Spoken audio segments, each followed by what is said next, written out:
പതിറ്റാണ്ടോളം മലയാള സിനിമയിലെ നിറസാന്നിധ്യമായിരുന്ന നടനും സംവിധായകനും തിരക്കഥാകൃത്തുമായ ശ്രീനിവാസൻ ഇനി ഓർമ്മ.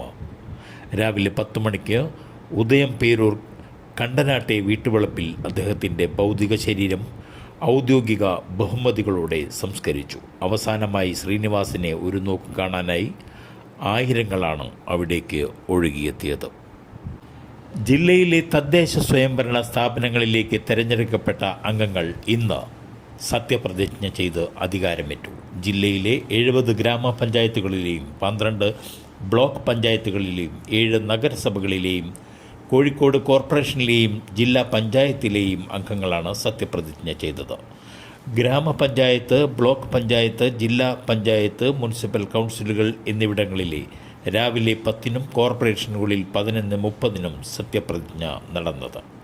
കോർപ്പറേഷനിലും ജില്ലാ പഞ്ചായത്തിലും ജില്ലാ കളക്ടറും ബ്ലോക്ക് പഞ്ചായത്തുകളിൽ അതാത് സ്ഥാപനങ്ങളിലെ വരണാധികാരികളുമാണ് പ്രതിജ്ഞ ചൊല്ലിക്കൊടുത്തത്. ശബരിമല സ്വർണ്ണക്കൊള്ള കേസിൽ അറസ്റ്റിലായ Chennai smart creations E O Pankaj ഭണ്ഡാരിയെയും ബെല്ലാരിയിലെ റോഥം ജ്വല്ലറി ഉടമ ഗോവർദ്ധനെയും കസ്റ്റഡിയിൽ വാങ്ങാൻ SITയുടെ നീക്കം. ഇതിനായി SIT ഇന്ന് കസ്റ്റഡി അപേക്ഷ നൽകും. ലോഹപാളികളിൽ ഉള്ളത് ശബരിമല സ്വർണ്ണമാണെന്നറിഞ്ഞാണ് ഇരുവരും കൊള്ളയ്ക്ക് കൂട്ടുനിന്നതെന്നാണ് SIT വ്യക്തമാക്കുന്നത്.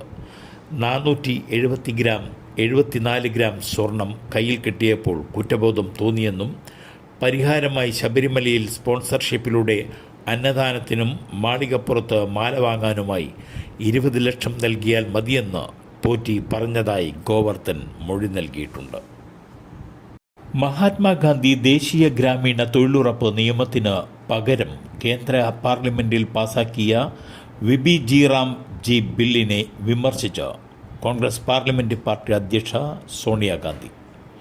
തൊഴിലുറപ്പ് നിയമത്തെ ബുൾഡോസ് ചെയ്ത് സർക്കാർ കൊണ്ടുവന്ന പുതിയ ബില്ലിൽ മഹാത്മാഗാന്ധിയുടെ പേര് നീക്കം ചെയ്യുക മാത്രമല്ല, തൊഴിലുറപ്പ് നിയമത്തിൻ്റെ രൂപം, ഘടനയും ഏകപക്ഷീയമായി മാറ്റിയെന്നും ഇന്നലെ പുറത്തിറക്കിയ വീഡിയോ സന്ദേശത്തിൽ സോണിയാഗാന്ധി ചൂണ്ടിക്കാട്ടി.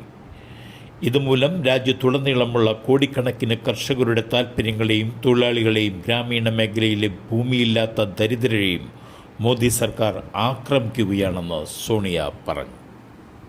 വീട്ടുചെലവിൻ്റെ കണക്ക് സൂക്ഷിക്കണമെന്ന ഭർത്താവിൻ്റെ നിർദ്ദേശത്തെ ക്രൂരതയായി കാണാനാവില്ലെന്ന് സുപ്രീം കോടതി. ഹൈദരാബാദ് സ്വദേശിയായ ഭർത്താവിനെതിരെ ഭാര്യ നൽകിയ ഗാർഹിക പീഡന പരാതി റദ്ദാക്കിയാണ് സുപ്രീം കോടതി നിർദ്ദേശം. വിദേശത്തുള്ള ഭർത്താവ് മാതാപിതാക്കൾക്കും സഹോദരനുമാണ് പണം അയക്കുന്നതെന്നും അതിൻ്റെ കണക്ക് തയ്യാറാക്കാൻ തന്നോട് ആവശ്യപ്പെട്ടെന്നും ആരോപിച്ചാണ് ഭാര്യ പരാതി നൽകിയത്. കുടുംബത്തിൽ ഭർത്താവിനുള്ള സാമ്പത്തികമായി ഉയർന്ന സ്ഥാനത്തെ ക്രൂരതയായി കാണാനാവില്ലെന്ന് സുപ്രീം കോടതി പറഞ്ഞു. വീട്ടിലെ സാമ്പത്തിക കാര്യങ്ങളിൽ പുരുഷൻ മേൽക്കൈ നേടുന്നത് ഇന്ത്യൻ സാഹചര്യത്തിൽ സാധാരണമാണ്. അതിനെ ക്രിമിനൽ കേസായി കാണാനാവില്ല. വ്യക്തിപരമായ വൈരാഗ്യം തീർക്കാൻ ഇത്തരം കേസുകൾ ഉപയോഗിക്കാനാവില്ലെന്നും കോടതി പറഞ്ഞു. അവധിക്കാലത്ത് ക്ലാസുകൾ നടത്തുന്നതിനെതിരെ കർശന നിലപാട് വ്യക്തമാക്കി വിദ്യാഭ്യാസ മന്ത്രി വി ശിവൻകുട്ടി.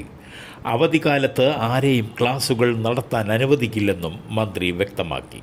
അവധിക്കാല ക്ലാസുകൾ സംബന്ധിച്ച് നിരവധി പരാതികൾ ലഭിച്ചതായും ഇത്തരം ക്ലാസുകൾ ഇനി അനുവദിക്കില്ലെന്നും മന്ത്രി അറിയിച്ചു. അവധിക്കാലം കുട്ടികൾ ആഘോഷിക്കാനുള്ളതാണെന്നും മാനസിക സമ്മർദ്ദങ്ങളില്ലാതെ ആസ്വദിക്കാനുള്ള സമയമാണ് ഇതെന്നും അദ്ദേഹം കൂട്ടിച്ചേർത്തു. സപ്ലൈകോയുടെ ക്രിസ്മസ് പുതുവത്സര ചന്തകൾ തിങ്കളാഴ്ച മുതൽ 31 വരെ നടക്കും. 280-ലധികം ഉൽപ്പന്നങ്ങൾക്ക് പ്രത്യേക ഓഫറുകളും ബ്രാൻഡഡ് നിത്യോപയോഗ സാധനങ്ങൾക്ക് 5 മുതൽ 50% വരെ വിലക്കുറവും ലഭിക്കും. 20 കിലോഗ്രാം അരി 25 രൂപയ്ക്ക് ഫെയറുകളിലും ലഭ്യമാകും. 500 രൂപയ്ക്ക് മുകളിൽ സബ്സിഡി ഇതര സാധനങ്ങൾ വാങ്ങുന്നവർക്ക് 1 കിലോ ശബരി ഉപ്പ് 1 രൂപയ്ക്ക് നൽകും. ക്രിസ്മസിനോട് അനുബന്ധിച്ച് സാന്റ ഓഫർ എന്ന പേരിൽ 12 ഉൽപ്പന്നങ്ങളടങ്ങിയ പ്രത്യേക കിറ്റ് ലഭിക്കും.